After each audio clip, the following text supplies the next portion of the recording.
Hello everyone, स्वागत है आप सभी का मेरे यूट्यूब चैनल पे। और ये मेरे यूट्यूब चैनल का पहला वीडियो है। वैसे तो काफ़ी कम चांसेस हैं कि आपकी फीड में ये वीडियो आया होगा, लेकिन अगर आप फिर भी ये वीडियो देख पा रहे हैं तो wish you a very happy new year.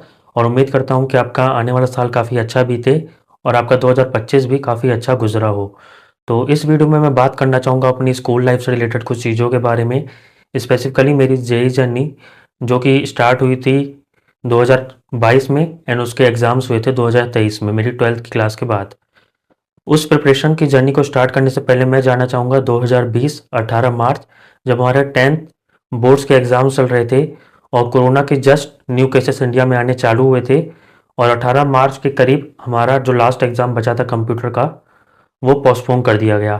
तो हमारी 10th क्लास वहाँ पे एंड हो गई और हमें नहीं पता था कि 10th क्लास के एंड होने के साथ साथ ऑलमोस्ट हमारा स्कूल उसी समय एंड हो गया था, क्योंकि 11th 12th ऑलमोस्ट दोनों कोरोना में बीते और हम लोग न के बराबर स्कूल गए। ऑलमोस्ट मुश्किल से 15-20 क्लासेस अपन लोग गए होंगे, उसमें भी कुछ पढ़ाई नहीं होती थी, सिर्फ हम एग्ज़ाम्स वगैरह देने जाते थे। ऑनलाइन क्लासेस कहने के लिए तो होती थी, पर कुछ टीचर्स का भी मन नहीं लगता था बच्चों को पढ़ाने में। वो लोग भी बढ़िया मज़े करते थे और स्टूडेंट्स भी जान चुके थे कि भाई 11th 12th में टीचर्स का ज़्यादा रोल नहीं है, अपने से ही पढ़ना है यूट्यूब एंड बुक्स के थ्रू। तो 11th क्लास की स्टार्ट करते हैं। तो 11th क्लास हमारी स्टार्ट हुई करीब अगस्त के आसपास 2021 में, लेकिन हमारी क्लासेस नहीं लगी नवंबर तक। नवंबर में हमारा स्कूल स्टार्ट हुआ। उसके बाद मुश्किल से कुछ स्टार्टिंग की 5-10 क्लासेस में गया और सिलेबस काफ़ी चेंज हो जाता है 11th में। अब फिजिक्स केमिस्ट्री मैथमेटिक्स बुक्स दो दो हो जाती हैं, पार्ट 1 पार्ट 2, एंड आपको काफ़ी सीरियसली उसको पढ़ाई करना पड़ता है। और स्कूल में 11th 12th तक कोई टीचर पढ़ाना नहीं चाहता। 11th 12th में 10th तक जो होता है पढ़ा देते हैं। 11th 12th में कोचिंग का सिस्टम काफ़ी चल जाता है कि हमारी कोचिंग आओ तो पढ़ाएंगे, और एग्ज़ाम्स में जो भी क्वेश्चन आते हैं ये सब भी काफ़ी सारी चीज़ें वो बताते हैं। लेकिन स्कूल में न के बराबर हो जाता है। तो मेरे को ये पता चल चुका था और मेरे को कोचिंग जाना ज़्यादा पसंद नहीं था। मैं सिर्फ फिज़िक्स की कोचिंग जाता था, क्योंकि फ़िज़िक्स के ज़्यादा टीचर अच्छे यूट्यूब में नहीं थे। Board wise competitive exams wise तो काफ़ी सारे थे, पर बोर्ड वाइज नहीं थे। तो मैं अपने स्कूल के एक टीचर के पास जाता था, बाकी सारे सब्जेक्ट्स मैं खुद से ही करता था यूट्यूब वगैरह से। तो 11th हम लोग की ऐसे ही चलती रही। उसके बाद हमारे 11th के एग्ज़ाम्स हुए मार्च में। मेरे 11th में आए 93.6% के आसपास। उसके बाद हमारी स्टार्ट हुई 12th। क्योंकि मैंने 11th में काफ़ी सारी गलतियां की थी, मेरे को पता था सिलेबस काफ़ी ज़्यादा है, लेकिन कोरोना के चक्कर में स्कूल लगते नहीं थे और हम रोज़ यहाँ पे क्रिकेट खेलने चले जाते थे बाहर। तो अगस्त या सितंबर तक तो मैंने 11th पूरी बर्बाद कर दी थी, 5-6 महीने। और उस समय जेई का ऐसा कोई प्लान भी नहीं था। तो ऐसे 11th पूरी बीत गई नॉर्मली, कि बाद में पढ़ाई की परसेंट वगैरह आ गए, लेकिन उस हिसाब से नहीं हुई थी। तो फिर हमारी 12th स्टार्ट हुई थी। 11th के हमारे एग्ज़ाम्स हुए मार्च में। उसके ठीक 7 दिन बाद 29 मार्च के करीब से मैंने 12th की प्रिपरेशन स्टार्ट कर दी थी, बिना किसी ब्रेक के। और मैंने ऐसे 12th की प्रिपरेशन में मैं बहुत सीरियस था। मेरे को टारगेट था कि अक्टूबर तक किसी भी कीमत में मेरे को सिलेबस पूरा कंप्लीट करना है, ताकि मैं मल्टीपल बार रिवाइज कर पाऊँ, एमसीक्यूज काफ़ी सारे सॉल्व कर पाऊँ। और किसी भी कीमत में मेरे को टारगेट था कि 95% के आसपास तो मेरे को लाना है, क्योंकि उस समय डीयू के कॉलेजेस उस मार्क्स वगैरह से मिल जाते थे अच्छे परसेंटेज से। तो मैं रोज़ सुबह 6 बजे उठता था। 6 बजे उठने के बाद ब्रश वगैरह किया। उसके बाद 6:30 के करीब मैं बैठता था पढ़ने। सुबह के समय मैं जो भी नोट्स प्रिपेयर कर चुका होता था उनको याद करना, समझना, ये सब करता था। इसमें बजाते थे 10 10:30। उसके बाद 11 बजे से लेकर थोड़ा नहाया वाया, नाश्ता किया, उसके बाद फिर मैं बैठ जाता था लेक्चर्स देखने, चाहे वो फिज़िक्स के हो या केमिस्ट्री के हों। उसके बाद 4 बजे के करीब मेरी फिज़िक्स की क्लास होती थी, मैं वहाँ जाता था। उसमें 1-2 घंटे गए। उसके बाद आके फिजिक्स के नोट्स बनाए, बाकी सबके नोट्स बनाए, ऐसे नोट्स क्लासेस ये सब चलता रहता था। और यही मेरा शेड्यूल था पूरी 12th में। 10-12 घंटे पूरे जाते थे। लेकिन इसमें भी एक ट्विस्ट आया कि 12th के हमारे एग्ज़ाम्स कोरोना की वजह से, क्योंकि काफ़ी सारे बच्चों को एग्ज़ाम सेंटर्स पे इकट्ठा नहीं कर सकते थे, तो दो पार्ट्स में बांटा गया, टर्म 1 एंड टर्म 2, जिसमें हमारा सिलेबस 50-50% कर दिया गया और काफ़ी सारे कुछ कुछ चैप्टर्स कटे भी थे, लेकिन वो मैटर नहीं करता अब। हमारा सिलेबस जो 50-50% में काटा गया, टर्म 1 में 50, टर्म 2 में 50। टर्म 1 हमारा हुआ नवंबर के करीब, नवंबर या दिसंबर, आई डोंट रिमेंबर एग्जैक्टली। तो उस समय हमारे एमसीक्यूज़ किए गए हर सब्जेक्ट में, कि 50 मार्क्स का है, उसमें हर एक में एमसीक्यूज़ आएगा, सही तो मार्क्स मिलेगा एक, नहीं तो गलत, नेगेटिव मार्किंग नहीं थी। तो ऐसे एग्जाम्स ये टफ इसलिए था क्योंकि जब रिटन एग्जाम्स होते हैं तो उसमें आप कुछ भी लिख के आओगे तो आपको स्टेप्स के मार्क्स मिलेंगे, पर इसमें नहीं मिलेंगे। तो जो हमारी प्रिपरेशन का पूरी तरीका था वो पूरा अलग हो गया। हमको अब एमसीक्यूज़ के तरीके से अप्रोच करना था प्रिपरेशन को, और सॉल्यूशन को कितनी जल्दी हम अराइव कर सकते हैं उस पे मेन फोकस था, ना कि भाई टीचर को हमको समझाना है कि ये कैसे आया।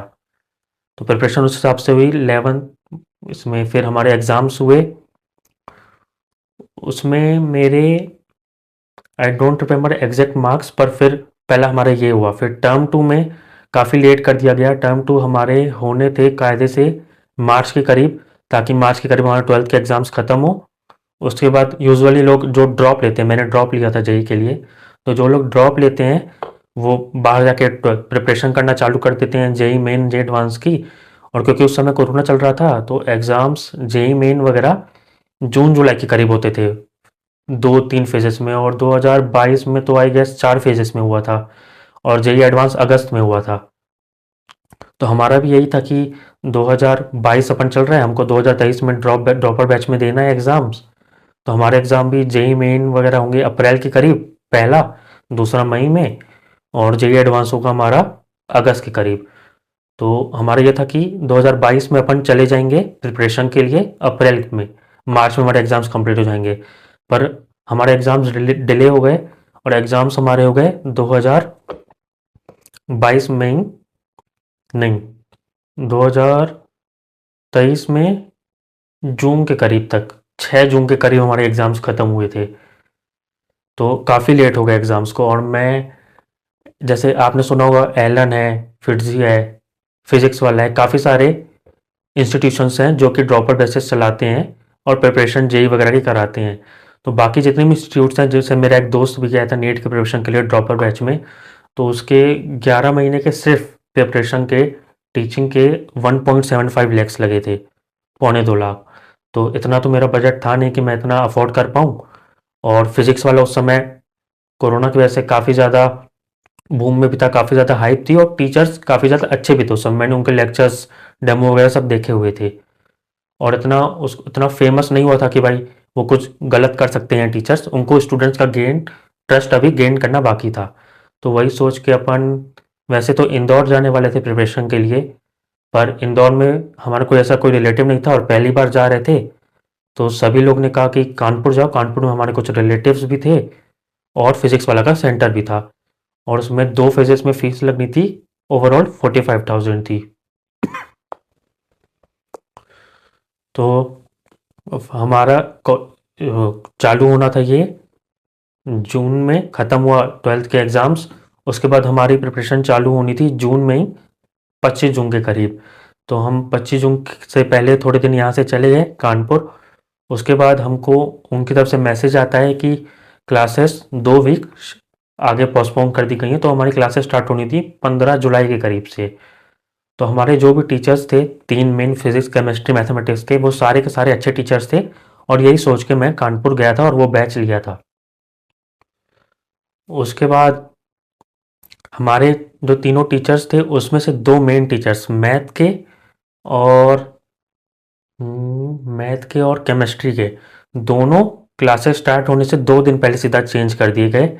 क्योंकि फिजिक्स वाला उस समय तक वैसे तो या तो कम्प्लीटली ऑनलाइन बैचेस चलाता था, या तो विद्यापीठ चलाता था, जिसमें वो एक स्क्रीन पे स्टूडेंट्स को, मतलब टीचर जो होता है ऑनलाइन रिकॉर्ड करता है और स्टूडेंट से लाइव जुड़ता है, और स्टूडेंट्स एक रूम में बैठते हैं। हो ऑनलाइन ही रहा है, पर स्टूडेंट्स को लगता है कि हाँ वो एक साथ बैठे हैं और पढ़ रहे हैं, तो ये था मॉडल।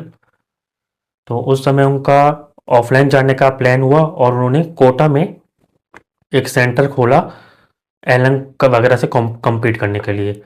तो उसके लिए उनको अपने सारे स्टाफ टीचर्स वहाँ पे ऑफलाइन चाहिए थे। तो उस चक्कर में 2 दिन पहले सिर्फ हमारा बैच स्टार्ट होने से उन्होंने सारे मेन हमारे 2 टीचर्स वहाँ पे शिफ्ट कर दिए गए, और उसकी जगह में हमारे पास आए 2 इनएक्सपीरियंस टीचर जिनको खुद कुछ नहीं आता। तो हमको क्या जे मेन आप एडवांस की तैयारी कराएंगे। तो फिर भी मैंने सोचा, उनका डेमो लेक्चर तो मैं देख चुका था, मेरे को पता है कि उनमें इतनी क्वालिटी नहीं है। फिर भी मैं फर्स्ट डे क्लास में अटेंड करने गया, ना तो हमारा मैथ का टीचर सही था, ना हमारा फिजिक्स के टीचर सही थे। हितेश सर थे एक, वो सही थे एडवांस एंड मेन दोनों के हिसाब से, उनका काफ़ी नाम था और पढ़ाने का तरीका भी अच्छा था, क्वेश्चंस वगैरह एवरीथिंग। केमिस्ट्री के टीचर भी काफ़ी यंग थे और उनको खुद एक्सपीरियंस नहीं था कि किस टाइप के क्वेश्चंस आते हैं और स्टूडेंट के क्वेश्चन को कैसे आंसर करना है, उसके डाउट को कैसे सॉल्व करना है, ये सब। तो एक दिन गया मैं, उसके बाद मैंने वो क्लासेस ड्रॉप कर दी। मेरे 22,000 या 20,000 के करीब पूरे वेस्ट गए। मैं हॉस्टल वापस आया, वहाँ पे फिर मैंने फिजिक्स वाला का एक ऑनलाइन बैच चलता था, उसमें अच्छे टीचर्स थे क्योंकि ऑनलाइन 4,000 का बैच होता है, तो काफ़ी सारे मास स्टूडेंट्स को ये लोग कैटर कर पाते हैं, क्योंकि ले लेते हैं काफ़ी सारे बच्चे, पर पढ़े या ना पढ़े उनको फ़र्क नहीं पड़ता, सिर्फ अट्रैक्ट करने के लिए वो अच्छे टीचर्स को देते हैं। तो टीचर्स अच्छे थे, उनका भी डेमो मैंने देखा हुआ था, तो मैंने वो बैच ले लिया 4,000 का। फिर मैं हॉस्टल में ही रोज़ वहीं पे पढ़ता था। तो ऐसे हॉस्ट पढ़ाई वगैरह हो रही है, हर 2 वीक्स में हमारी टेस्ट वगैरह होती रहती थी। तो टेस्ट में तो मार्क्स ज़्यादा इतने खास नहीं आते थे, क्योंकि पहली बात तो एमसीक्यूज होते थे एंड उसमें जेई में 11th 12th दोनों का सिलेबस होता है। और मेरे को 12th तो अच्छे से रिमेंबर थी, पर 11th भूल चुकी थी। तो उस चक्कर में मार्क्स भी कम आते थे और हर 2 वीक्स में टेस्ट हो रही हैं। फिर स्टार्टिंग के बाद 1 महीने के बाद हर 1 वीक में होने लगी थी। उस हिसाब से प्रिपरेशन चल रही थी, ठीक ठाक मार्क्स आते थे, पर ये था कि हाँ, मेन एग्जाम्स में हर एक डिफिकल्ट क्वेश्चन थोड़ी आना है, कुछ हम सॉल्व कर पाएंगे, कुछ नहीं सॉल्व कर पाएंगे, तो निकाल सकते हैं। जेई मेन जेई मेन से एनआईटी में भी कंप्यूटर साइंस अच्छी मिल जाती, पर ये था कि परसेंटाइल्स 99 परसेंटाइल से ऊपर ऑलमोस्ट अब आने लगा है, वो हमको उस समय नहीं पता था 2022 करीब, क्योंकि जेई वगैरह के बारे में मेरे को कुछ इतना ज़्यादा नॉलेज नहीं था, बजाय इसके कि ये कॉम्पिटेटिव एग्ज़ाम है, इससे कॉलेज वगैरह मिलता है, कंप्यूटर साइंस अपने को चाहिए, ज़्यादा मार्क्स लाने पड़ेंगे, ये सब। तो प्रिपरेशन चल रही थी, उसके साथ साथ हमारा हॉस्टल भी बैड लक से काफ़ी गलत फंस गया था, क्योंकि जो हमारा हॉस्टल का ओनर था वो रोज़ वहाँ पे ड्रंक होके आता था रात को 8 बजे के बाद, रोज़ हल्ला करता था, रोज़ चिल्लाता था। और जो हमारे वहाँ पे फूड बनाते थे मेस में, वो भी लोग ड्रिंक करते थे। तो रात को 8 बजे के बाद रोज़ 8 से 12 के बीच में बहुत हल्ला होता था। तो वो भी डिस्टरबेंस एक थी, और लाइट का भी काफ़ी इशू था हॉस्टल में, क्योंकि वो हमारे हॉस्टल वाले ने लाइट कहीं से चोरी की हुई थी और काफ़ी ज़्यादा लाइट गोल होती थी। मतलब स्टार्टिंग में तो 1-2 महीने दिन में 2-3 बार जाती थी, और ऑलमोस्ट 2-3 घंटे के लिए, तो आदमी पढ़ेगा कहाँ, लैपटॉप कहाँ से चार्ज करेगा। और वाईफाई भी हॉस्टल का एक था, अपना कुछ नहीं था। तो नेट की भी दिक्कत कि लेक्चर्स कैसे देखें। तो ये सब इश्यूज स्टार्टिंग के 1-2 महीने गए, तो वहाँ पे भी 1-2 महीने वेस्ट हो गए। पर अपने को ये था कि अप्रैल जेई मेन होगा, उस हिसाब से प्रिपरेशन बढ़ाते जाएंगे, कवर कर लेंगे। तो ऐसे ही कुछ महीने बीतते चले गए, प्रिपरेशन चल रही है, टेस्ट वगैरह भी हो रही है, मार्क्स वगैरह भी ठीक ठाक आ रहे हैं, चल रहा है सब। उसके बाद ये हमारी प्रिपरेशन स्टार्ट हुई थी जुलाई में, और अक्टूबर अक्टूबर नहीं, वैसे ये जेई मेन के एग्ज़ाम्स की डेट्स आनी थी। तो अगर हमने ये सोचा था कि अगर एग्ज़ाम अप्रैल में होगा, जो कि हम लोग मान के चल रहे थे, क्योंकि 2021-22 दोनों अप्रैल में ही हुआ था, और 22 में तो एडवांस अगस्त में डिले हो गया था, तो हम अपने को यही था, उस बेसिस पे अपन प्रिपरेशन कर रहे थे। तो न्यूज़ दिसंबर चल रहा था, दिसंबर तक हमारी प्रिपरेशन चल रही है। 17 दिसंबर के करीब आई गेस ये डेट्स आई थी कि हमारे जेई मेन के एग्ज़ाम्स जनवरी एंड में आई गेस हो रहे हैं। पहला वाला जनवरी में हो रहा है, जनवरी एंड में 25 जनवरी के आसपास शायद तक मेरा स्लॉट फंसा था। और उसके बाद सेकंड हुआ था हमारा अप्रैल के फर्स्ट वीक में था, या मार्च के लास्ट वीक में। तो हमारी प्रिपरेशन की जर्नी स्टार्ट हुई 15 जुलाई से, और जो हम मांग के चल रहे थे कि पेपर होगा अप्रैल में फर्स्ट, और वो आ गया जनवरी में खिसक के, और जो हमारी प्रिपरेशन स्टार्ट होनी थी यहाँ से अप्रैल 2022 में, वो खिसक गई जुलाई 2022 में, सॉरी 2023। तो यहाँ से भी 3 महीने कम, वहाँ से भी 3 महीने कम, तो ऑलमोस्ट 6 महीने, 180 दिन। और जो लोग प्रिपेयर करते होंगे उनको पता है 6 महीने कितने होते हैं। तो ये काफ़ी बड़ी एक दिक्कत हो गई थी, और उस समय कहीं ना कहीं हिंट लग गया था कि अब एग्ज़ाम जिस प्रकार से मैं चाह रहा हूँ, जितना स्कोर मैं करना चाह रहा हूँ, वो नहीं हो पाएगा। लेकिन उस दिन तो मैं काफ़ी ज़्यादा टेंशन में आया था, थोड़ा रोया भी था, पर उसके बाद ये था कि करना तो है, आए हैं, एग्ज़ाम्स देखे जाएंगे, देखते हैं क्या होता है। उसके बाद प्रिपरेशन करते रहे। टीचर्स तो प्रेशर में आ गए थे कि सिलेबस कंप्लीट करना है, क्योंकि ड्रॉपर बैच है, दो दो क्लासेस का, 11th का 12th का, वो भी कॉम्पिटेटिव एग्जाम वाइज पूरा सिलेबस कवर कराना है। तो ऑलमोस्ट 2-3 दिन में हमारा हर एक चैप्टर कंप्लीट कराया जा रहा था। ऐसा लग जैसे वन शॉट देख रहे हैं और कुछ ज़्यादा रिकॉल नहीं कर पाते हो आप। तो उस समय मैंने सोचा कि टाइम बहुत कम है, सारे लेक्चर्स देखने जाएंगे, नोट्स बनाने जाएंगे तो कुछ हो नहीं पाएगा। तो मैं लेक्चर्स देखने की बजाय लेक्चर्स की जो हमको पीडीएफ स्लाइड्स मिलती थी उनको सिर्फ देखता था, और जो समझ में नहीं आता था सिर्फ उसके लिए लेक्चर को देखता था, बाकी अपने से उसी को पढ़ता जाता था। ऐसे ही फॉर्मूलेस वगैरह की जो पूरा 1 पेजर नोट्स बनाते हैं वो सब बनाए। ये सब वो प्रिपरेशन चल रही थी। फिर एग्ज़ाम्स, मेरा एग्ज़ाम 25 जनवरी के आसपास था शायद तक, और मैं एग्ज़ाम दिया। उससे भी रिलेटेड एक थोड़ी अजीब सी न्यूज़ है। मेरा एग्ज़ाम सेंटर सतना में था। सतना मेरा होम टाउन है, मैंने सतना में भरा था। तो कोई तो पॉलिटेक्निक कॉलेज है, डिग्री, या पता नहीं कौन सा कॉलेज था, कोई तो था, पर वो हमारे घर से 2 कॉलेज एग्जैक्टली सेम नेम के हैं। तो एक मेरे घर से पास था, एक थोड़ा दूर वाला था। तो जो उसमें जो फॉर्म भरते हैं अपन, उसमें एंड में एड्रेस में सेंटर का एक वर्ड लिखा था। उस वर्ड को छोड़कर मैंने बाकी सारा पढ़ा, और मेरे को क्योंकि सामने वाले का नाम कॉलेज का सुना हुआ था तो मेरे को लगा यही है, रामाकृष्ण आई गेस था। और ये सामने वाला और दूर वाला था रामाकृष्ण पॉलिटेक्निक करके शायद तक। तो मैंने लास्ट का एक वर्ड नहीं पढ़ा था, मेरे को ध्यान नहीं है वो वर्ड क्या था। तो उस बेसिस में मैंने सोचा कि मेरा सामने वाला ही सेंटर है, ठीक है पहुंच जाएंगे जल्दी। तो एग्ज़ाम स्टार्ट होने से, एग्ज़ाम शायद तक शाम को होना था, उससे 1-1.5 घंटे पहले शायद तक मैं निकला था वहाँ से, घर से। वहाँ मैं पहुँच गया 15 मिनट में। मैं अंदर इंटर किया कॉलेज में, सबसे पूछ रहा हूँ कि भाई ये रूम नंबर का है, यहाँ पे जेई मेन का एग्ज़ाम होना है। तो उस समय मेरे को पता चला कि यहाँ पे होना ही नहीं है और ये वो सेंटर ही नहीं है। तो वहाँ पे ऑलरेडी मेरे को 20 मिनट और बीत चुके थे, समय काफ़ी कम बचा था। एग्ज़ाम आई गेस 5 PM या 4 PM से स्टार्ट होना था, थोड़ा सा समय बचा था। तो उस समय मैंने अपने भाई को कॉल किया कि गलत सेंटर में आ गया हूँ। तो वो लेने आया और फिर उसको मैंने पूरा एड्रेस बताया, तो उसने बताया ये तो बहुत दूर है यहाँ से, और ऑलमोस्ट 35 मिनट्स के करीब दूर था वो। हम बाय कार जा रहे थे, तो काफ़ी तेज़ उसने चलाई, उसको भी रास्ता नहीं पता था वहाँ का, क्योंकि वहाँ कभी गए नहीं है उस कॉलेज।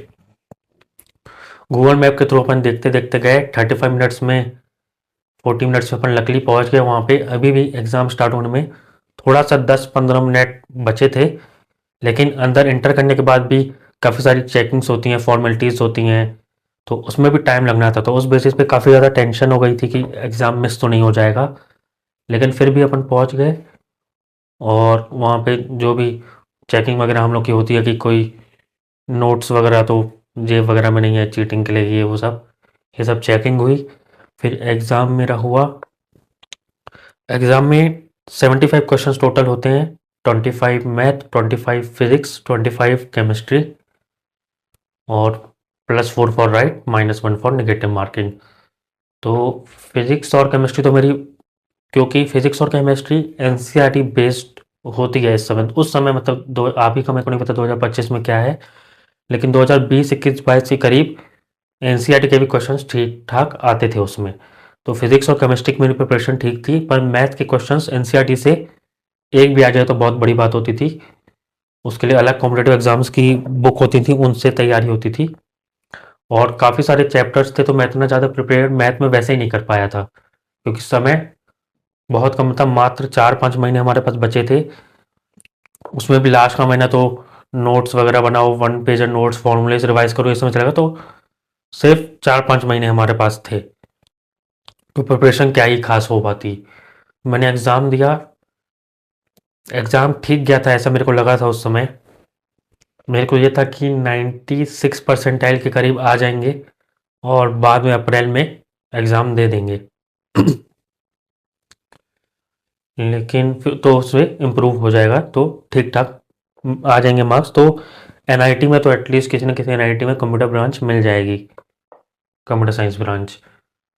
तो एग्ज़ाम हुआ मेरा, मैंने सब चेकिंग वगैरह की, 96 परसेंटाइल का मेरे को लग रहा था, कुछ दिन बाद उनकी आंसर की आई, तो उस बेसिस पे फिज़िक्स में मेरे 25 में से 19 क्वेश्चन सही गए, और फिज़िक्स में 96 या 97% के करीब मेरे मार्क्स बने।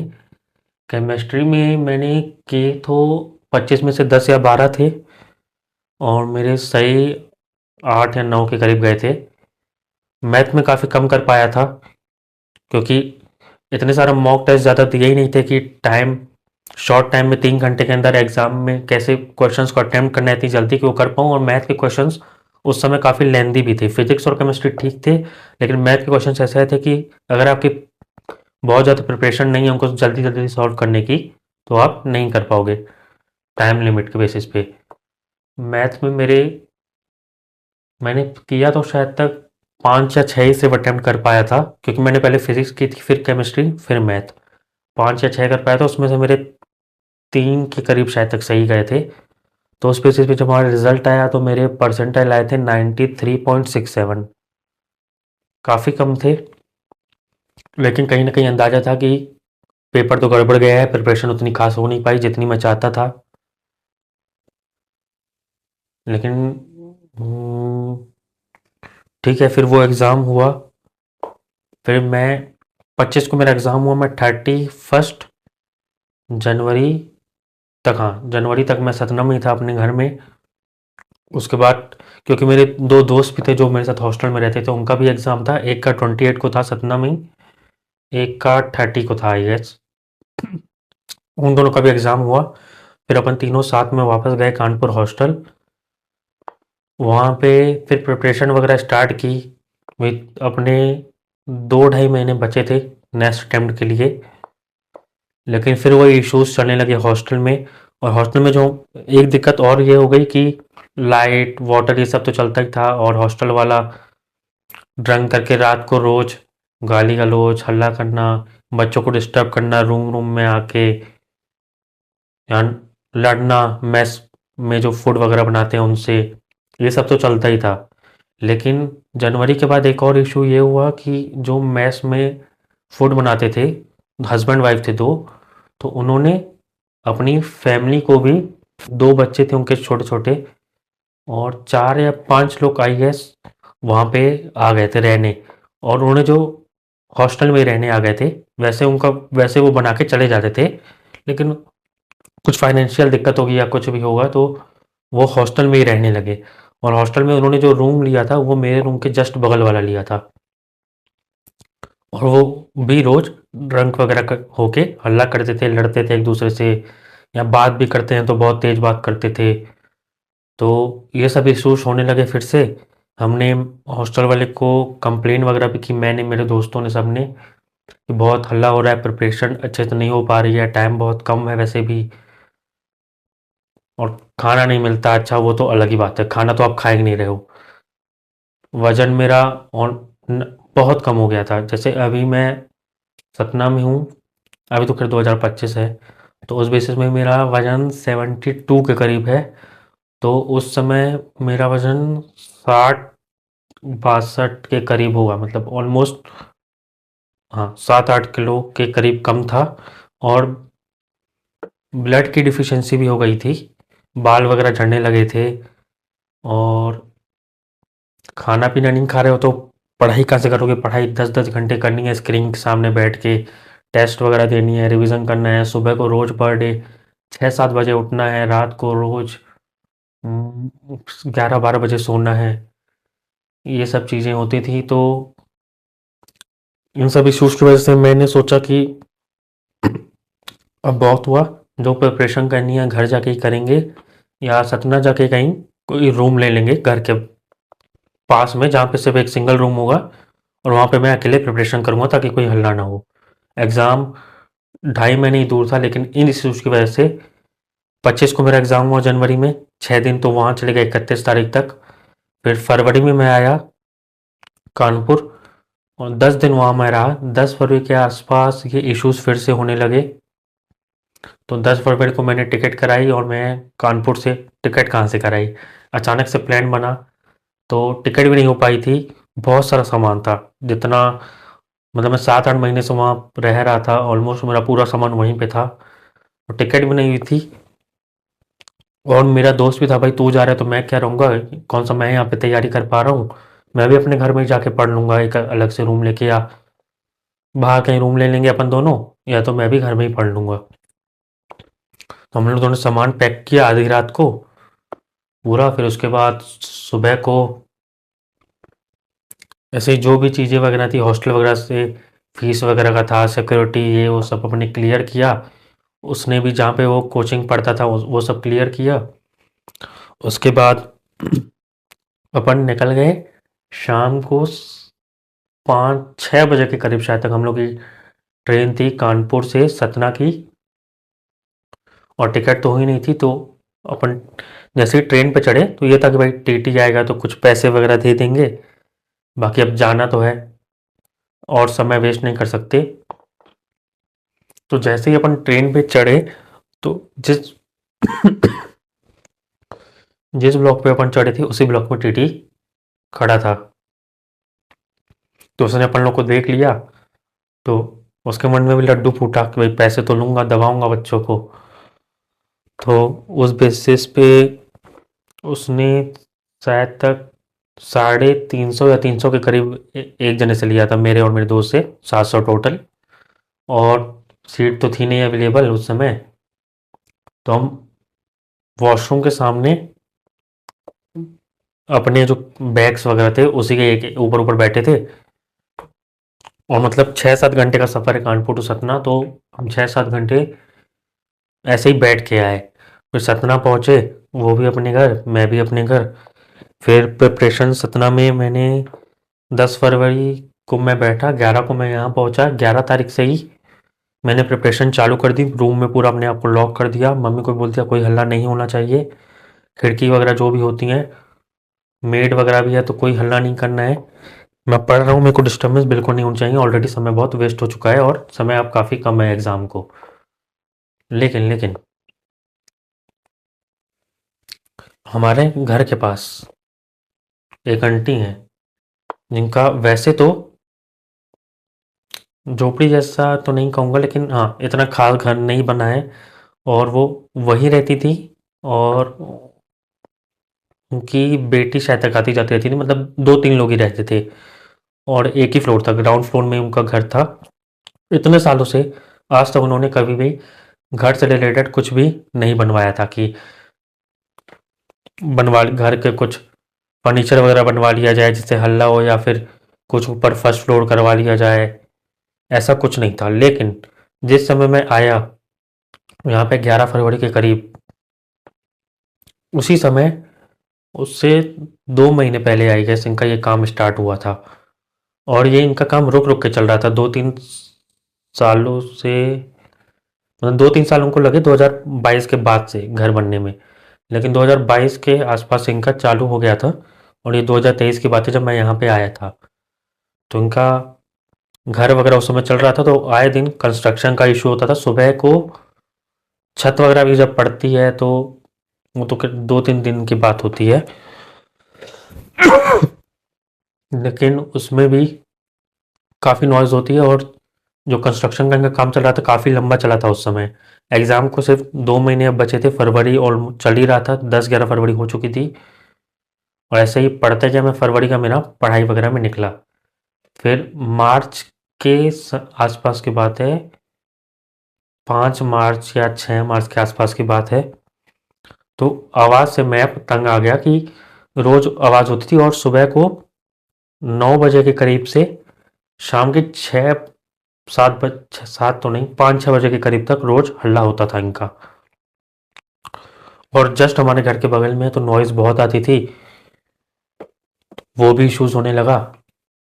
तो वहाँ थे तो वहाँ इश्यूज़, यहाँ से 4 महीने 3 महीने कम, 12th के बाद भी 3 महीने कम, कोचिंग में टीचर्स चले गए, फिर ऑनलाइन पढ़ रहे हैं तो वहाँ से एग्ज़ाम जल्दी शिफ्ट हो गया तो टीचर्स पढ़ाने के बजाय कोर्स को निपटा रहे हैं।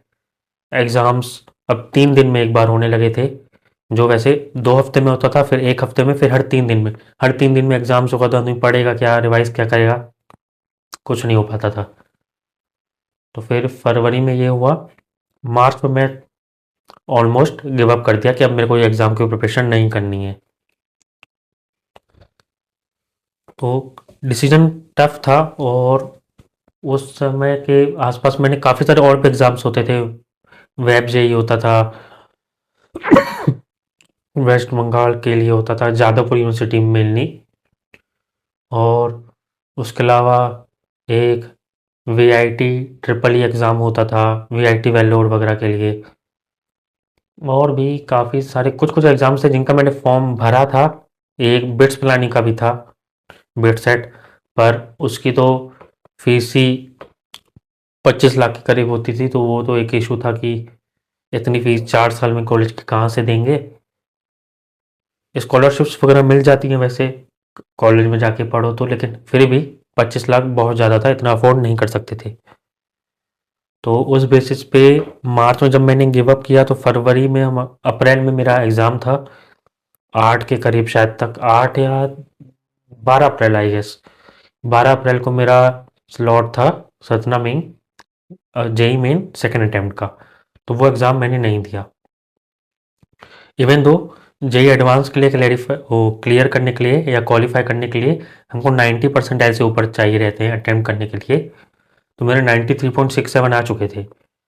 तो मैं ट्राई करता तो फोकस कर सकता था जेई एडवांस पे, पर जेई एडवांस में कंप्यूटर साइंस ब्रांच में मेरे को चाहिए, या कोई भी उससे भी 1-2 सेकंड लोअर ब्रांच, कि इलेक्ट्रॉनिक्स मिल जाए या इलेक्ट्रॉनिक्स एंड कम्युनिकेशन मिल जाए, ये सब सेकंड या थर्ड लेवल की ब्रांच मिलने के लिए भी आपको काफ़ी ज़्यादा मार्क्स एंड परसेंटाइल चाहिए रहते हैं। और जब जेई मेन में या आप 98-99 परसेंटाइल के आसपास नहीं आ रहे हैं, तो न के बराबर चांसेस हैं कि जेई एडवांस में कुछ आप खास कर पाएंगे। तो वहाँ पे ये बात क्लियर हो गई। फिर मैंने वो एग्ज़ाम वगैरह छोड़ दिया, अप्रैल में जेई एडवांस गया, और जितने भी एग्ज़ाम्स थे गए सब, और फिर बिटसाइट वगैरह बचा था, बिटसाइट वगैरह भी एक आई गेस अप्रैल में होना था, एक जून में होना था, तो वो भी नहीं दिया, क्योंकि इन सब पिछले 8-10 महीनों से जो चीज़ चल रही थी, वो भी इस वजह से क्योंकि जब मैं 11th में प्रिपेयर कर रहा था तो 11th क्लास की अगस्त से लेके 12th क्लास, और 12th क्लास प्लस ये जो मेरी 8-9 महीने की प्रिपरेशन थी, 11th क्लास के अगस्त से लेके ये 2.5 साल तक मैं लगातार सुबह को 6 या 7 बजे उठता था, और रोज़ रात को 11-11:30 बजे उठता था, किसी से मिलना नहीं, किसी से ज़्यादा बातचीत नहीं, सिर्फ और सिर्फ पढ़ाई, उसी पे फोकस करता था हर समय।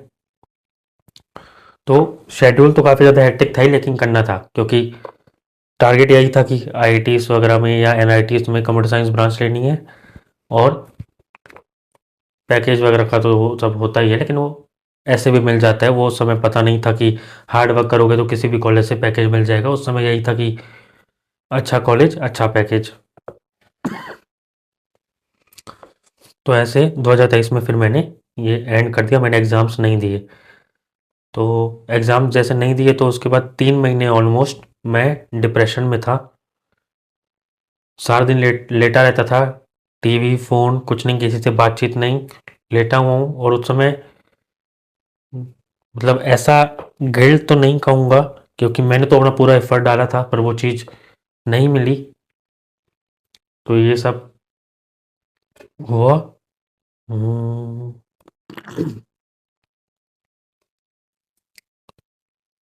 फिर इन 3 महीने जैसे मैं डिप्रेशन में था, बातचीत नहीं कर रहा हूँ, लेटा हूँ सारा दिन। तो मम्मी भी काफ़ी टेंशन में आ गई थी, बाकी सब भी टेंशन में आ गए थे, चाचा वगैरह जितने थे। और पढ़ाई, मैं उस समय थोड़ा पढ़ाई को गिव अप करने का सोचने लगा था कि नहीं, पढ़ाई नहीं करनी है, मेहनत कर रहे हैं, कुछ मिल ही नहीं रहा है, इस टाइप का हो गया। तो और ऐसा मैं इसलिए कह रहा हूँ क्योंकि हार्ड वर्क को जस्टिफाई करने के लिए एक बात कहूँगा, जैसे मैंने बताया कि 11th से लेके इधर तक 2.5 साल तक मैं लगातार 6 बजे उठता था, 10-11 बजे सोता था, किसी से कोई बातचीत नहीं, कहीं घूमना जाना नहीं, फ़ोन का भी यूज़ सिर्फ और सिर्फ स्टडी के लिए। इंस्टाग्राम में चलाता नहीं था, यूट्यूब में सिर्फ लेक्चर, व्हाट्सअप न के बराबर।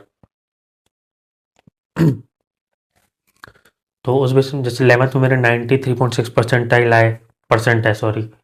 उसके बाद 12th में मेरे बोर्ड्स में टर्म वन हुआ, फिर टर्म टू में रिटर्न एग्ज़ाम्स थे, तो टर्म वन और टर्म टू मिला के मेरे ओवरऑल 12th में बने 96.2%। और 11 12 दोनों क्लासेस में मैं अपने स्कूल में फर्स्ट आया था, और हमारे 4 सेक्शंस होते थे, ओवरऑल 200 के आसपास बच्चे। तो उस बेसिस में मेरे को काफ़ी करता था कि मैं ये एग्ज़ाम मतलब अच्छे से, जिस प्रकार से मैंने प्लानिंग की थी कि मैं अप्रैल में जाऊंगा और वहाँ पे प्रिपरेशन होगी। मैं अप्रैल 2023 में पहला अटैम्प्ट दूंगा, जून के करीब दूसरा अटैम्प्ट दूंगा, फिर जेईई एडवांस होगा, मेरे को एटलीस्ट एनआईटी में अच्छा कॉलेज मिल जाएगा, मतलब कोई ना कोई एनआईटी में अच्छी ब्रांच मिल जाएगी। पर वो नहीं हुआ, सारे प्लान्स मतलब फेल हो गए। तो उस वजह से टेंशन वगैरह में गया, 3 महीने बर्बाद हुए। 3 महीने बाद मैं थोड़ा थोड़ा रिकवर करना चालू किया कि अब क्या, 3 महीने हो चुके हैं, 1 साल ऑलरेडी ड्रॉप हो चुका है। अब मैं 1 साल उन सभी लोगों से पीछे हूँ, अपने दोस्तों से, जो ये सब जिन्होंने मतलब 12th के बाद ड्रॉप नहीं लिया और कॉलेज ज्वाइन कर लिया। और उस समय मेरे को किसी से मिलने का भी मन नहीं करता, क्योंकि मैं अपने आप को काइंड ऑफ लूज़र मानने लगा था कि मैं ये कर नहीं पाया। हालांकि मेरे को अब समझ में आता है कि काफ़ी सारी चीज़ें हमारे प्लानिंग के हिसाब से नहीं होती हैं, और ये ज़रूरी नहीं है कि अगर किसी चीज़ को अपन हासिल नहीं कर पा रहे हैं तो वो टोटली हमारी वजह से है। काफ़ी सारी चीज़ें होती हैं, डेस्टिनी होती है, काफ़ी सारे दूसरे लोगों के एक्शंस होते हैं। एनटीए वगैरह का तो सबको पता ही है कि वो क्या क्या गड़बड़ करते रहते हैं, नीट हो, जेई हो, ये सब काफ़ी फेमस चीज़ें हैं, किसी को भी बताने की ज़रूरत नहीं है कि क्या स्कैम चलते रहते हैं, इन कितने लूप होल्स हैं इनके। तो ये सब हुआ। 3 महीने बाद मैंने डिसाइड किया कि अब मेरे को मिलने का मन तो किससे होता नहीं था, कि मैं कहीं ऑफलाइन कॉलेज जाऊंगा, और ऑफलाइन कॉलेज में भी बीटेक की डिग्री करने की, सतना में तो करना नहीं था मेरे को, और सतना में भी करता तो 3 3 या 4 लाख तो लगते ही, और वो मेरे को करना नहीं था, क्योंकि मैं किसी से मिलना नहीं चाहता था, क्योंकि मेरे को ऐसा लगता था कि सामने वाले को पता है कि मैं फेल हुआ हूँ। हालांकि उसको कुछ पता नहीं है, ना ही उसको फ़र्क पड़ता है मेरी किसी चीज़ से, लेकिन ऐसा मैं मानता था। तो उस वजह से मैंने मिलना बंद कर दिया सबसे, ताकि मैं कुछ महीने तक रिकवर कर पाऊँ। क्योंकि अभी तक मैं रैंक होल्ड रहा था स्कूल में, 6th क्लास से लेकर 12th क्लास तक, first second first second first second ये चलता था। तो कभी हारा नहीं था एक प्रकार से। तो उस वजह से कहते हैं कि जब आप हारते नहीं हो तो एक हार भी आपको तोड़ देती है, तो उसी वजह से इसका थोड़ा ज़्यादा असर हुआ। फिर मिलना तो चाहता नहीं था, सतना में 3-4 लाख लगने ही थे। तो मैंने बाहर का प्लान किया था, इंदौर मेरा एक दोस्त ऑलरेडी रहता था, तो मैंने इंदौर का ही प्लान किया था, लेकिन कॉलेज में ऑफलाइन नहीं जाने वाला था। कॉलेज मैंने ऑनलाइन करने का सोचा था, क्योंकि बिट्स प्लानिंग की उसी समय जस्ट 6 महीने पहले एक डिग्री स्टार्ट हुई थी, बिट्स प्लानिंग बीएससी सीएस की, कोर्सेरा के साथ कोलेबोरेशन में। 3 साल का था। बिट्स का रेपुटेशन ऑलरेडी अच्छा था, प्लेसमेंट वगैरह वाइज कंप्यूटर साइंस स्पेसिफिकली उस ब्रांच के लिए। और मेरे को ये था कि अच्छा कॉलेज मिल रहा है, ब्रांच अच्छी है,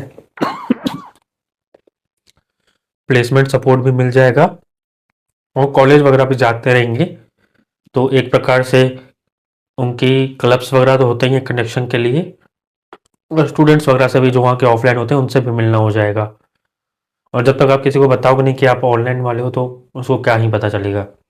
तो लिंक्डइन हो गया, ट्विटर हो गया, गिटहब हो गया, इन सब के थ्रू आप कनेक्शन बना सकते हो, किसी को कुछ पता नहीं चलेगा।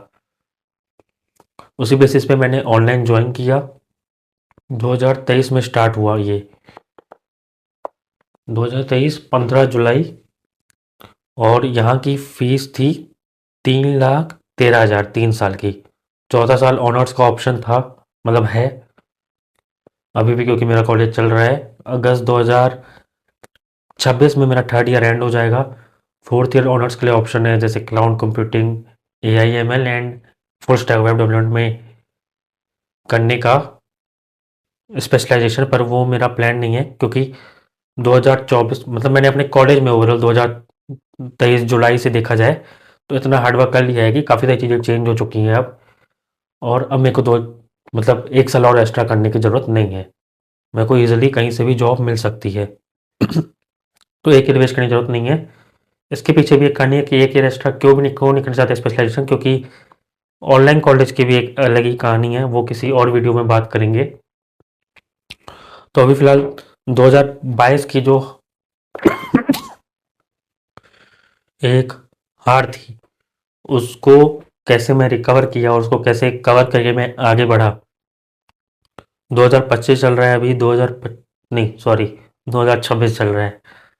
2026 1 जनवरी, 2.5 साल ऑलमोस्ट फरवरी में मेरे को हो जाएगा इस कॉलेज में। तो उस बेसिस में मैं बताना चाहूँगा कि कैसे चीज़ें चेंज हुई। दो जुलाई में मेरा कॉलेज स्टार्ट हुआ 2023 में, और उस समय सतना में तो मेरे को रहना नहीं था। इंदौर का प्लान कुछ वजह से कैंसिल हो गया था, क्योंकि मेरा भाई है एक, वो उसका एडमिशन हो गया था दिल्ली में। CUET एग्ज़ाम उसी साल से स्टार्ट हुआ था, 2023 से ही, 12th वालों के लिए। वैसे मार्क के बेसिस में मिल जाता था।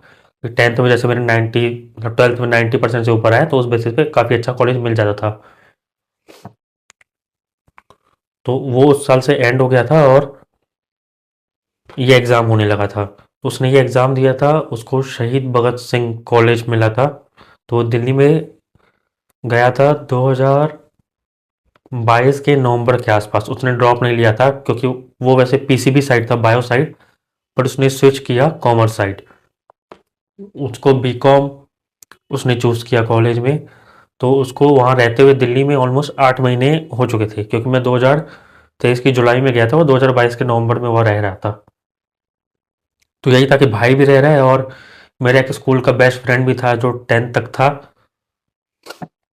11th में उसने भी कॉमर्स ले लिया 11th से, तो सब्जेक्ट चेंज हो गए, तो मिलना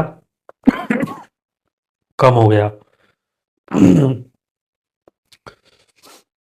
और स्कूल तो लगते नहीं थे, तो उसी वजह से भी मिलना बंद हो गया, और घर भी दूर था, तो इतना इन पर्सन मिलना नहीं हो पाता था। कॉल वगैरह न के बराबर होती थी, क्योंकि मैं ज़्यादा बात ही नहीं करता था उस समय।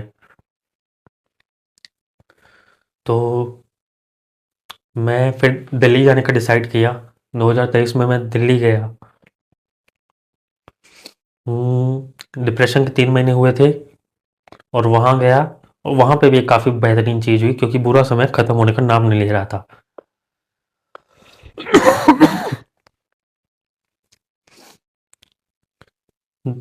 दिल्ली में 8 जुलाई को आई गेस 2023 में पहुंचा, और मैं मेट्रो वगैरह में कभी पहले बैठा नहीं था। लैपटॉप उस समय नया नया लिया था, नया तो नहीं मतलब टाइम हो चुका था, 8 7 8 महीने हो चुके थे ऑलरेडी। जेई की प्रिपरेशन के समय लिया था लेक्चर्स के लिए। तो वहाँ गए, भाई और वो दोस्त रिसीव करने आए थे स्टेशन में। वहाँ से अपन मेट्रो में बैठे। तो मेट्रो में वैसे तो मैंने बैग टांगा हुआ था, बट सफ हम वहाँ से हमारा घर 1 घंटा 10 15 मिनट के करीब दूर था। मेरा पहली बार था, लेकिन उनको पता था ऑब्वियसली। तो बैग मैंने वहाँ पे उतार दिया था, लैपटॉप वाला, कि मेट्रो में है, हाँ उतार देते हैं, जब उतरना होगा स्टेशन हमारा आ जाएगा तो वहाँ पे उतर जाएंगे। तो उधर पे जैसे अपन उतरे, तो मेरे को तो पता नहीं था कि कौन से स्टेशन पे रुकना है स्टॉप पे। तो मेरा फ्रेंड और वो उतरे, तो मैं बैठा हुआ था, तो मेरे को कहा आ जा, यहीं यहीं पे उतरना है। तो उस चक्कर में मैंने वहाँ पे अपना लैपटॉप का बैग ही भूल गया। और लैपटॉप का बैग भूल गया, और मेरे को होश ही नहीं है। मैं बाहर निकल चुका हूँ मेट्रो से, मेट्रो का गेट क्लोज हो चुका है, मेट्रो जा चुकी है। न मेरे को होश है, न मेरे दोस्त को होश है, न मेरे भाई को होश है। तीनों को नहीं पता। और मेट्रो आगे जा चुकी है, फिर अपन ऑलमोस्ट वहाँ से मेट्रो चेंज करनी पड़ती है, तो वहाँ से अपन ने चेंज करने गए, तो वहाँ पे अपन सीढ़ी जब चढ़ रहे थे तब हम उसका ध्यान गया मेरे भाई का कि तुम्हारा बैग कहाँ है। तो उस समय अपने को ध्यान आया कि बैग तो मेट्रो में ही रह गया। बेवकूफ़ी थी, लेकिन जब समय गलत चल रहा होता है तो चीज़ें होती रहती हैं, और उस समय तो काफ़ी गलत चल रहा था।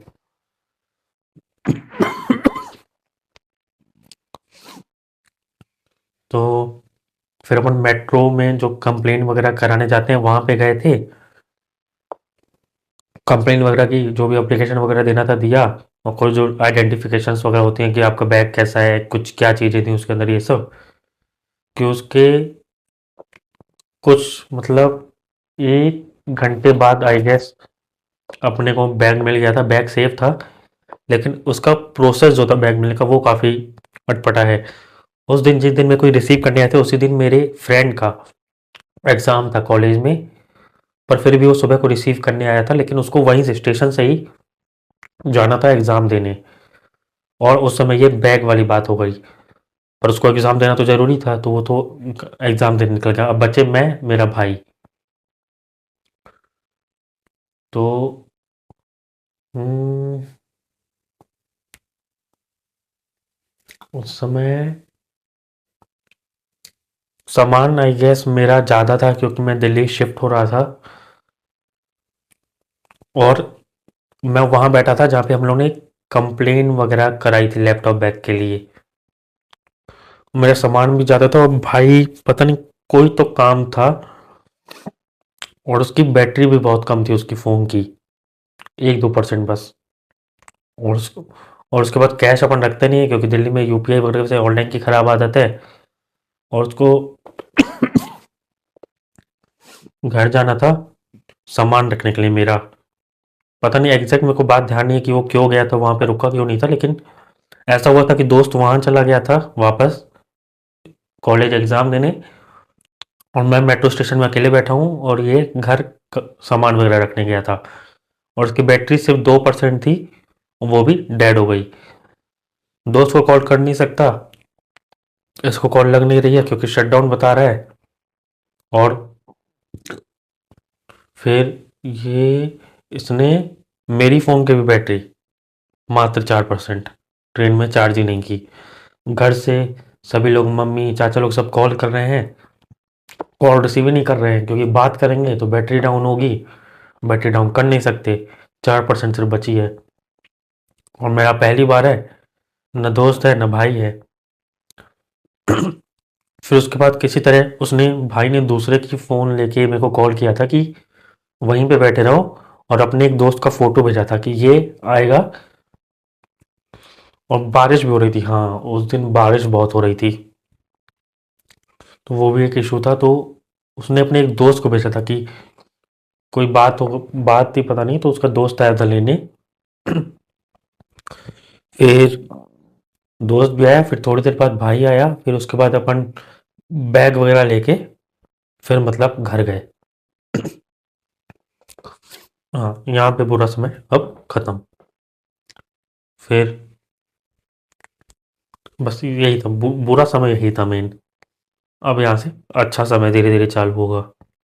2023 की 15 जुलाई से मेरी क्लासेस स्टार्ट होनी थी। 8 जुलाई तक मैं वहाँ पे अपने भाई के रूम वगैरह में सेट हो चुका था। फ्लैट था हम लोग का, 3 लोग रहते थे। हम्म, तो क्लासेस स्टार्ट हुई तो उस समय भी स्कूल वाला माहौल था, क्योंकि मेरे को यही लगता था कि भाई जो टीचर वगैरह पढ़ा रहे हैं लेक्चर्स वगैरह में वो पढ़ेंगे, एग्जाम्स वगैरह अच्छे से देंगे, इंटरव्यूज वगैरह में भी वही पूछा जाता होगा, और निकाल लेंगे इंटरव्यू वगैरह और जॉब वगैरह, मतलब ऐसा उस समय लगता था स्टार्टिंग के कुछ 3 महीने आई गेस। और क्योंकि ऑनलाइन था तो मेरे एग्ज़ाम्स हर 3 महीने में होते थे, ना कि 6 महीने में। तो स्टार्टिंग के 3 महीने तो मैं एकदम पढ़ रहा हूँ, लेक्चर्स वगैरह देख रहा हूँ, जो भी पढ़ा रहे हैं नोट्स वगैरह ये सब बना रहा हूँ, और मैंने लाइब्रेरी भी ज्वाइन कर ली थी वहाँ पे, क्योंकि घर में ऑलरेडी वो 2 लोग थे, कॉलेज में लोग पढ़ते नहीं हैं। ये एक नई बात थी, मेरे को वहाँ जाके पता चली थी। मेरे को भी आदत हो गई थी, लेकिन 3 महीने बाद। पढ़ते नहीं इन द सेंस जो टीचर पढ़ा रहा है, प्रोफेसर पढ़ा रहा है, वो नहीं पढ़ते हैं, जो पढ़ना चाहिए वो पढ़ते हैं। तो ये चीज़ थी, लेकिन ये 3-4 महीने बाद पता चली उनको ऑब्ज़र्व करते-करते। तो पढ़ना मैंने चालू किया, पढ़ रहा हूँ, पहले एग्ज़ाम्स हुए।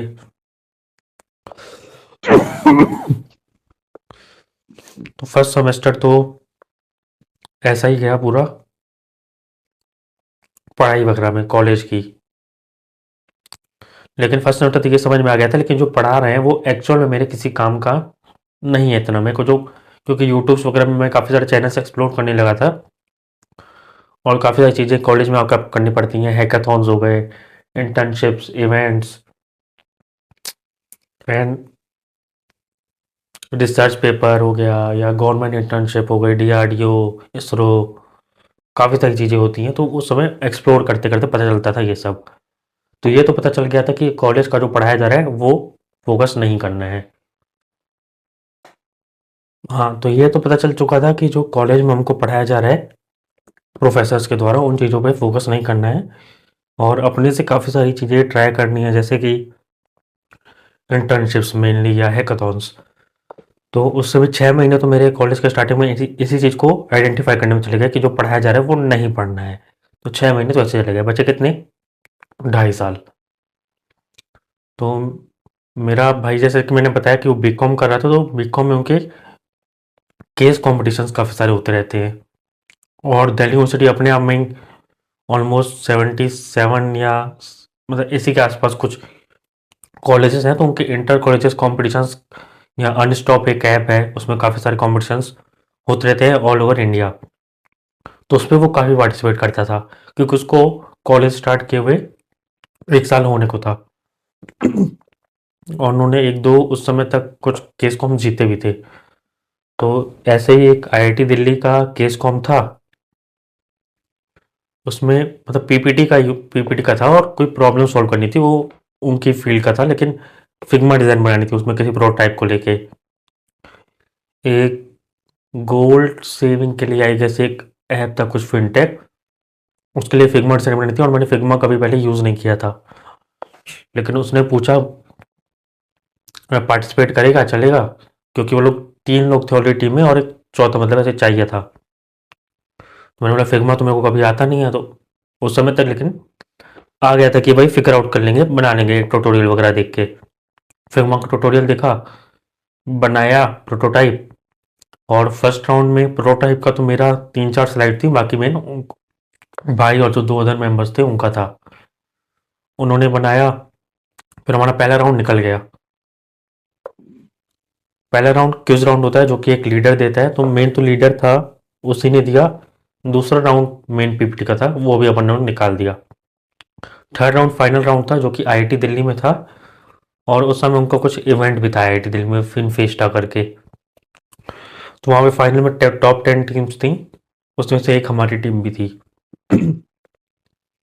मतलब पहला कंपटीशन, वो भी आईआईटी दिल्ली फाइनल, और एलएसआर हो गया, या काफ़ी सारे मतलब टॉप कॉलेजेस जो थे उनके साइड के, वो वहाँ पे फाइनल्स में टीम थी, जिसकी वजह से ये होप कि भाई शहीद, उनके कॉलेज का नाम था शहीद भगत सिंह, तो शहीद भगत सिंह कॉलेज के बच्चे भी आके जीत सकते हैं, ये काफ़ी बड़ी बात थी।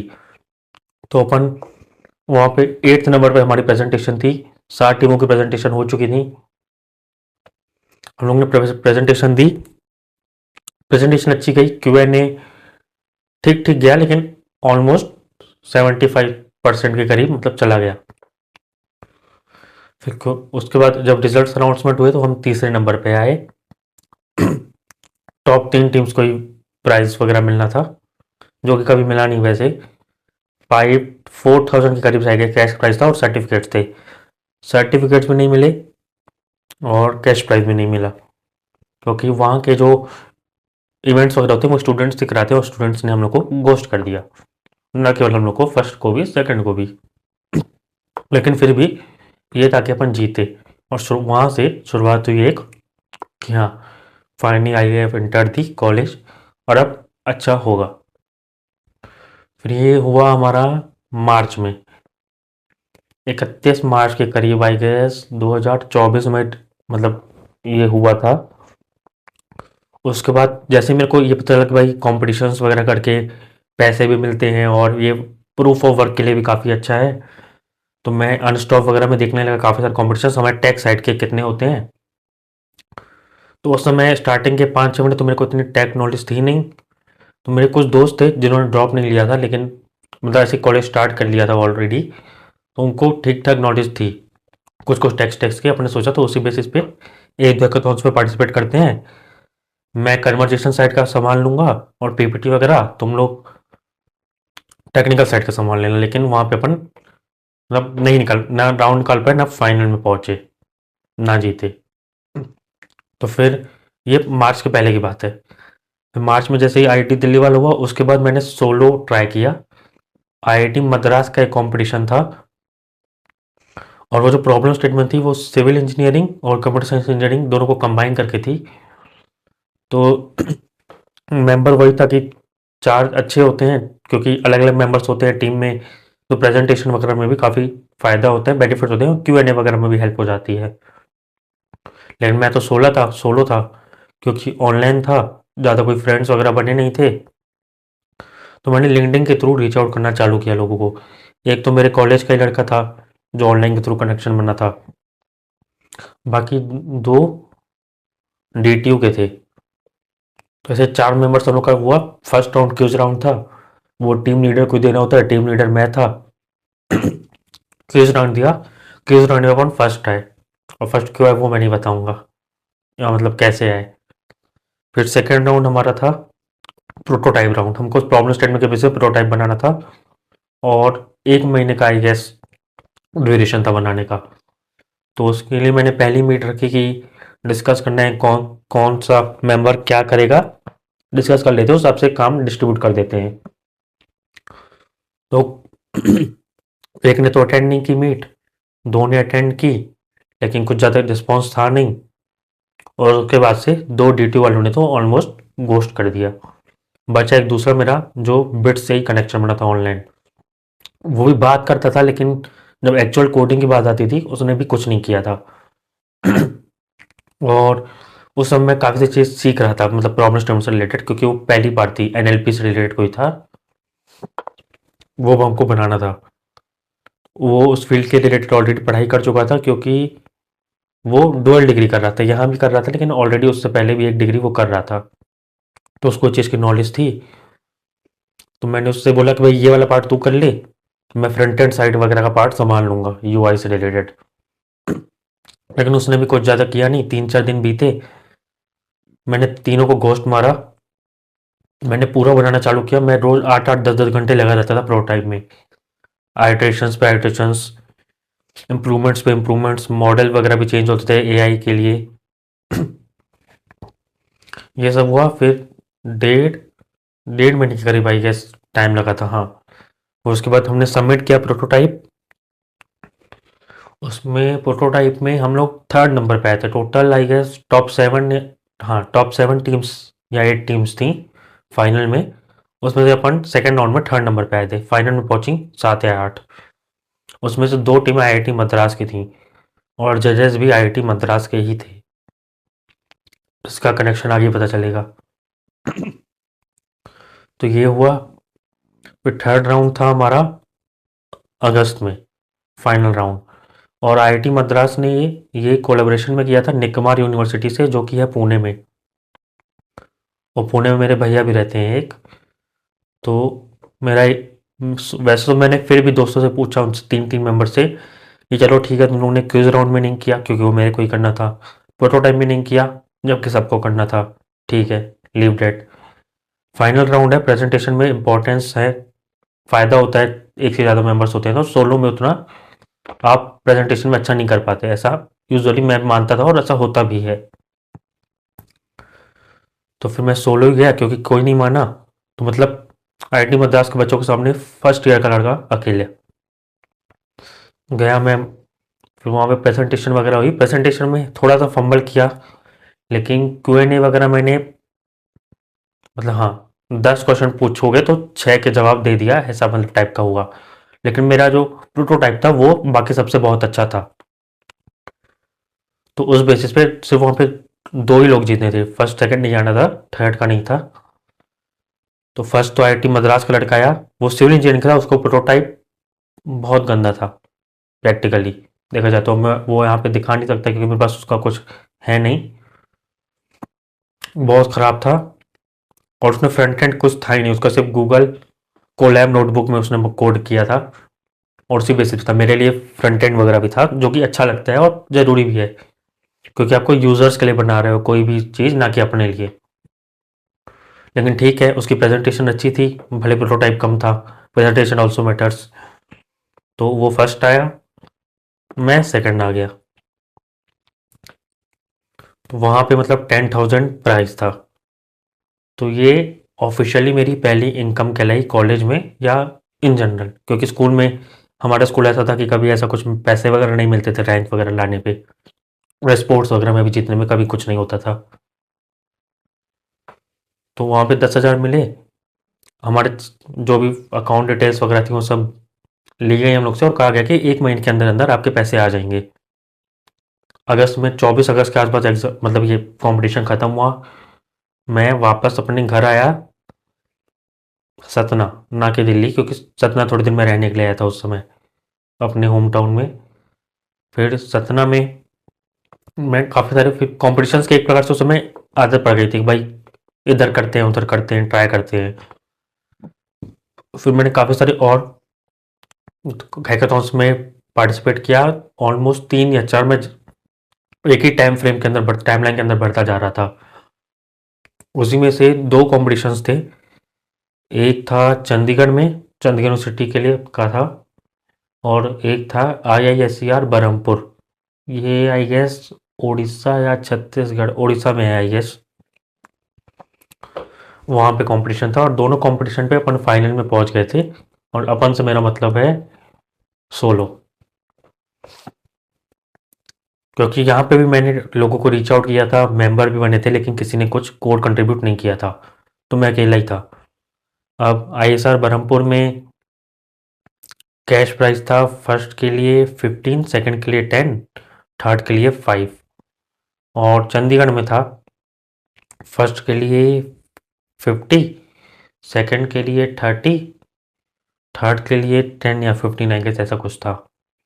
लेकिन चंडीगढ़ बिन चंडीगढ़ प्राइवेट, और मैन बिंग मैन थोड़ा ग्रीडी हो गया। ISR बरहमपुर जाने की बजाय जहाँ पे कम टीमें थी, टॉप 10 टीम थी, वहाँ पे टॉप 50 टीम्स थी, क्योंकि वो 24 आवर लाइव हैकाथॉन था। लाइव क्या, शूट थोड़ी होना था, लाइव नहीं, 24 आवर हैकाथॉन था।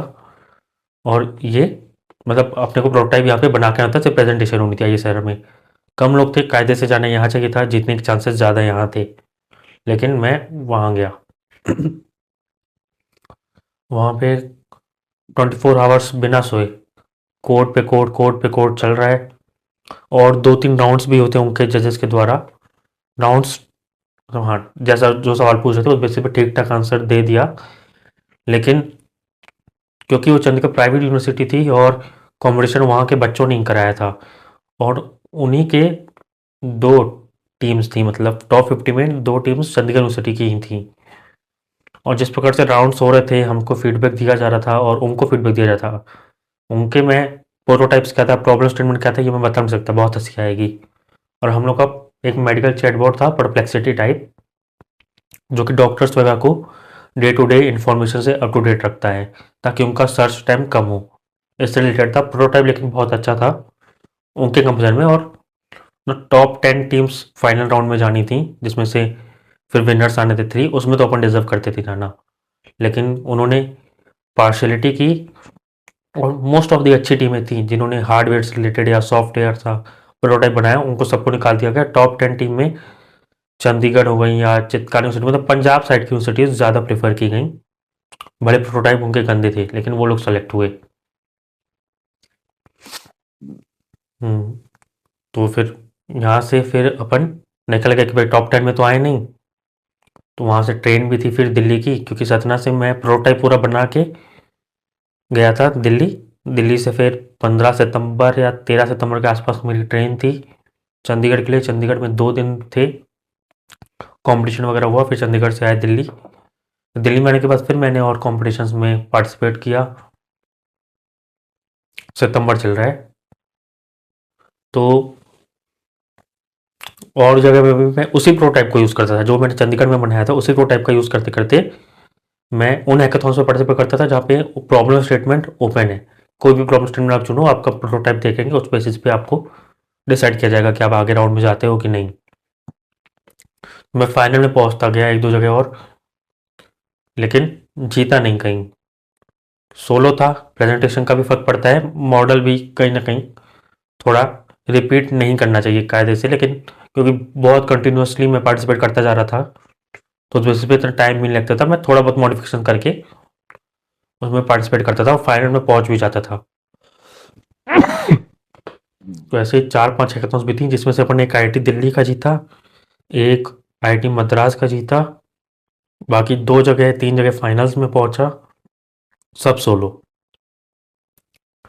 फिर उसके बाद अक्टूबर में एक हैकाथॉन हुई थी, वहाँ पे मैं फाइनल में तो नहीं पहुंचा था, लेकिन मेरा प्रोटोटाइप या प्रेजेंटेशन के बेसिस पे मेरे को प्रोडक्ट मैनेजर की इंटर्नशिप दी गई। बिल्ड फास्ट विथ एआई कई कंपनी है, बेंगलुरु में स्टार्टअप है, उसके फाउंडर आईआईटी दिल्ली से हैं।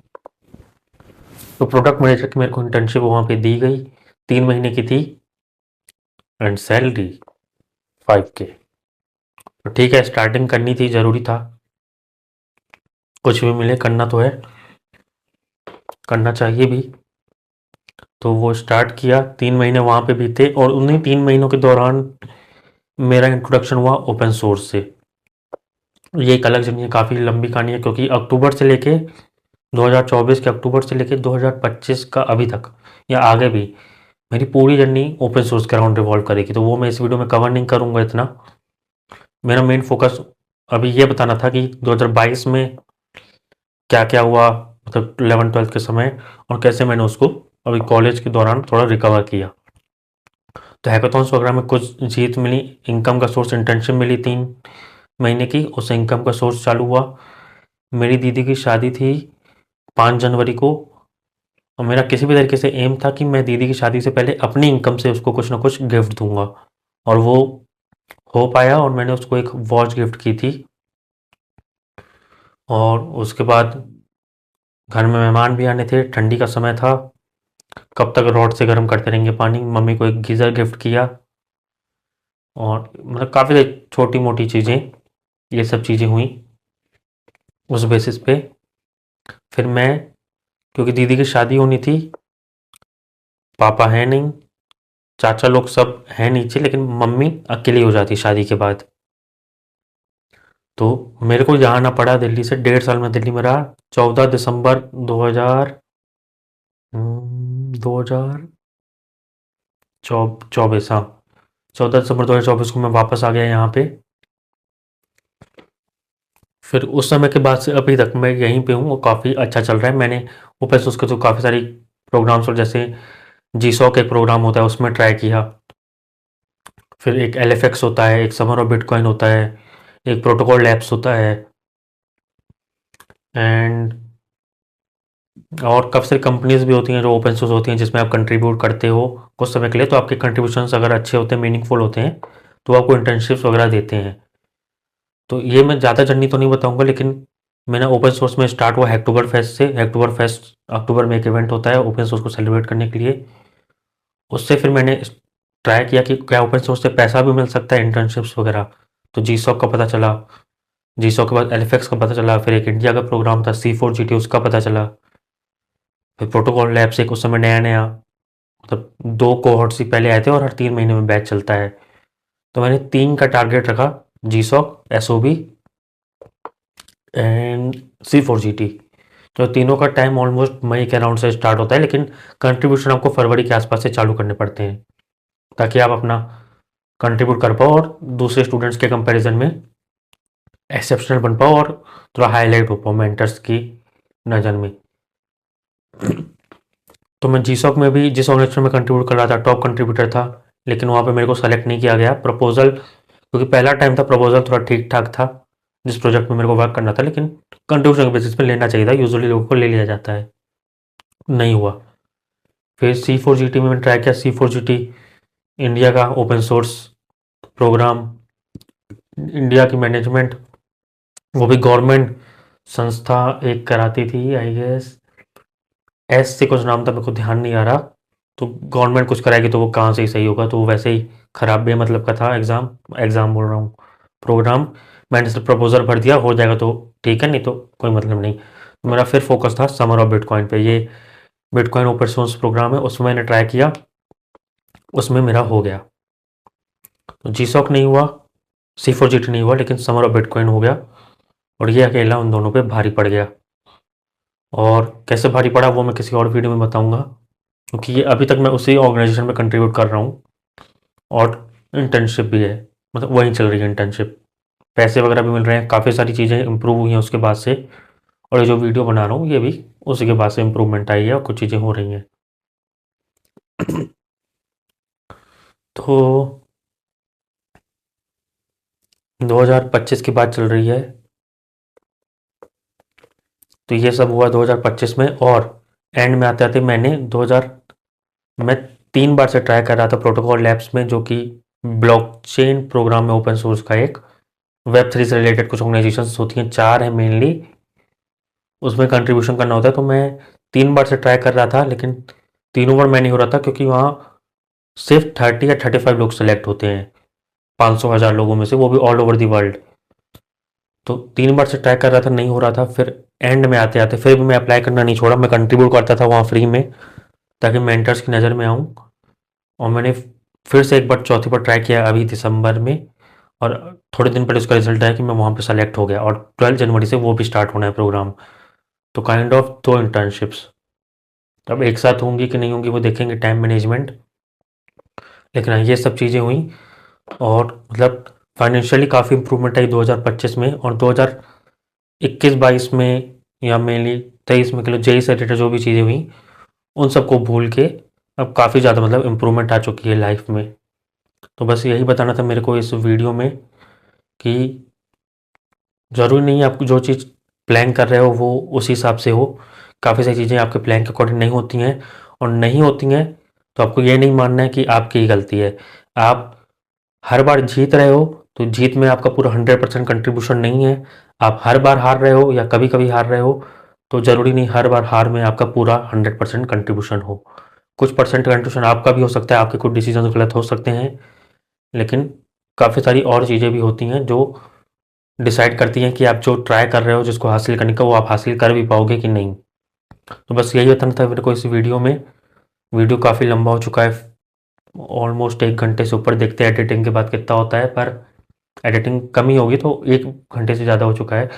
काफ़ी कम लोग देखेंगे, लेकिन ये मेरे को अपने लिए बनाना था। सेल्फ डायरी, JRM डायरी, आपने देखा भी हुआ, चैनल का नाम है। मेहनत करते रहिए, चीज़ें सही होती हैं, समय लगता है लेकिन होती हैं। और दूसरों की बातों को इग्नोर मारें। आपके जीवन को इम्प्रूव करने के लिए आप कितना एफर्ट मार रहे हैं वो आपको ही पता है, और किसी को नहीं पता है। तो दूसरों को इग्नोर मारें, एकदम कट करें नॉइज़ को, और अपने काम पे फोकस करें, अपने ऊपर बिलीव करें कि आज नहीं तो कल होगा। ट्राई करते हैं, ट्राई करते हैं। बस इसी के साथ ख़त्म करता हूँ मैं वीडियो। Bye bye.